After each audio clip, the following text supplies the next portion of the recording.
ನೀವೆಲ್ಲರೂ ಕೂಡ ಇವತ್ತು ಆಹಾರ ಪದ್ಧತಿ ಆಗಿರ್ಬೋದು, ದಿನನಿತ್ಯ ಆಚರಣೆಯ ಬಗ್ಗೆ ಆಗಿರ್ಬೋದು, ನಾನು ತುಂಬ ಹೊತ್ತು ನಿಮಗೆ ಬೋರ್ ಪಡಿಸಲ್ಲ, ಮತ್ತೊಂದು ಸರಿ ವಿಸ್ತಾರವಾಗಿ ನಿಮಗೆ ಹೇಳ್ತೀನಿ. ಆಮೇಲೆ ಅಧ್ಯಾತ್ಮ ಯಾವುದನ್ನು ಕೂಡ 1 ಗಂಟೆಯಲ್ಲಿ ಅರ್ಧ ಗಂಟೆಯಲ್ಲಿ ತಿಳಿಸೋಕ್ಕೂ ಆಗಲ್ಲ. ನೀವು ಕೇಳಿಬಿಟ್ಟು ಹೋದರೂ ಕೂಡ ಅದು ಮರೆತು ಹೋಗ್ಬೋದು. ಅಭ್ಯಾಸ ಆಗಬೇಕು. ದಿನನಿತ್ಯ ಏನು ಪ್ರಾಕ್ಟೀಸ್ ಮಾಡ್ತೀವಿ, ಉದಾಹರಣೆಗೆ ನಾವು ಎದ್ದ ತಕ್ಷಣ ಇವತ್ತು ಮುಖ ತೊಳಿತೀವಿ, ತಿಂಡಿ ತಿಂತೀವಿ, ಊಟ ಮಾಡ್ತೀವಿ, ಇದೆಲ್ಲ ದಿನನಿತ್ಯ ಕಾರ್ಯ, ಹೌದಾ? ದೇಹ ಕೇಳುತ್ತೆ, ನೀವು ಬೇಡ ಅಂದ್ರೂ ಹೊಟ್ಟೆ ಹಸಿವಾಗುತ್ತೆ, ಊಟ ಮಾಡು ಅಂತಂದು ಹೇಳ್ತೈತೆ.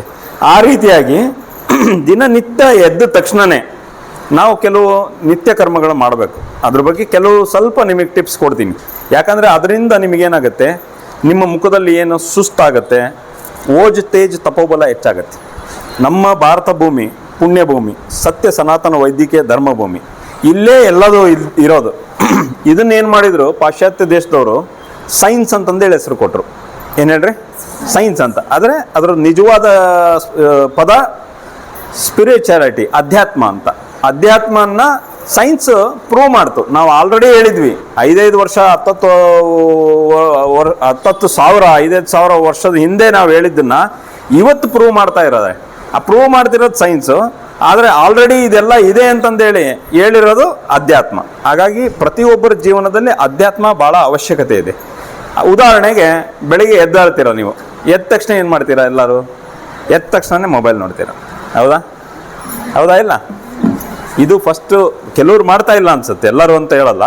ಯಾರು ಈ ಥರ ಕೆಟ್ಟ ಅಭ್ಯಾಸದಲ್ಲಿದ್ದೀರಿ, ಮೊದಲಿಗೆ ಈ ಅಭ್ಯಾಸಗಳನ್ನು ಬಿಡ್ರಿ. ಯಾಕಂದರೆ ಫಸ್ಟ್ ನೀವು ಸ್ಪಿರಿಚುಯಾಲಿಟಿ ನಿಮ್ಮಲ್ಲಿ ಆ್ಯಕ್ಟಿವಿಟಿ ಆದಾಗ, ಈಗ ನಾಳೆ ನೀವು 300 ರೂಪಾಯಿ ಇದೇನೋ ಹೇಳ್ತಾ ಇದ್ರು ಶಿವಕುಮಾರ್ ಅವರು, 30 ಜನಕ್ಕೆ ಟಾರ್ಗೆಟ್ ಮಾಡೋಕ್ಕೆ ಹೋಗ್ತೀರಾ. ನೀವು ಯಾವುದೋ ಒಂದು ವಿಡಿಯೋ ನೋಡ್ತೀರಾ, ಅಲ್ಲಿ ಯಾವುದೋ ಒಂದು ಗಲಾಟೆ ಆಗ್ತಿರುತ್ತೆ, ಅಥವಾ ಯಾವುದೋ ಫಿಲಮಿಂದ ಒಂದು ಡ್ಯಾನ್ಸ್ ಬರ್ತಾ ಇರುತ್ತೆ. ಅದನ್ನು ನೋಡೋದ್ರಿಂದ ನಿಮ್ಮ ಅಧ್ಯಾತ್ಮ ಜಾಗೃತಿ ಆಗಲ್ಲ. ನಿಮ್ಮ ಅಧ್ಯಾತ್ಮ ನಿಮ್ಮನ್ನು ನೋಡ್ಕೊಳೋದು ಫಸ್ಟ್ ಕಾಣಬೇಕು.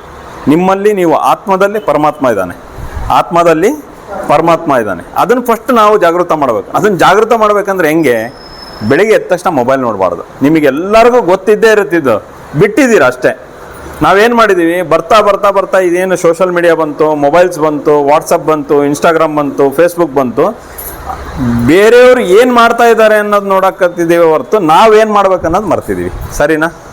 ಬೇರೆಯವ್ರು ಏನು ಮಾಡ್ತಾರೆ, ಅವ್ರು ಯಾರೋ ಇದು ಮಾಡಿದ್ರಂತ, ಇವ್ರು ಯಾರೋ ನಾನೇನು ಮಾಡಿದೆ, ಅರ್ಧ ದಿನ ಕಳೆದುಬಿಟ್ಟೆ ನೋಡ್ತಾ ಮೊಬೈಲಲ್ಲಿ. ಇವನು ಅದು ಮಾಡ್ದ, ಇವನು ಇದು ಮಾಡ್ದ, ರೀಲ್ಸ್ ಬರ್ತಾ ಇರುತ್ತೆ, ಮೇಲೆ ಏರಿಸ್ತಾ ಇರ್ತೀವಿ. ಕೆಲವು ನೋಡ್ತಿರ್ತೀವಿ, ಅಡುಗೆ ಮಾಡೋದು ನೋಡ್ತಿರ್ತೀವಿ.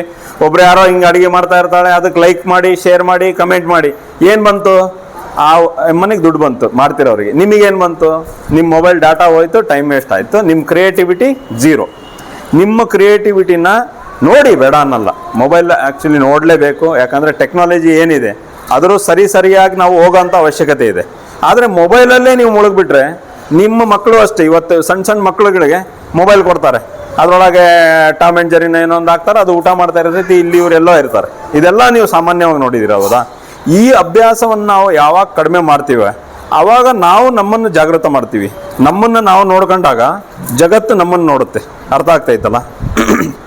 ನಮ್ಮನ್ನು ಜಾಗೃತ ಮಾಡ್ಬೇಕಂದ್ರೆ ಮೊದಲಿಗೆ ನಾವು ಕರಗ್ರೆ ವಸತೆ ಲಕ್ಷ್ಮಿ ಮಾಡ್ತಿದ್ವಿ, ನೆನಪಾಯ್ತಾ?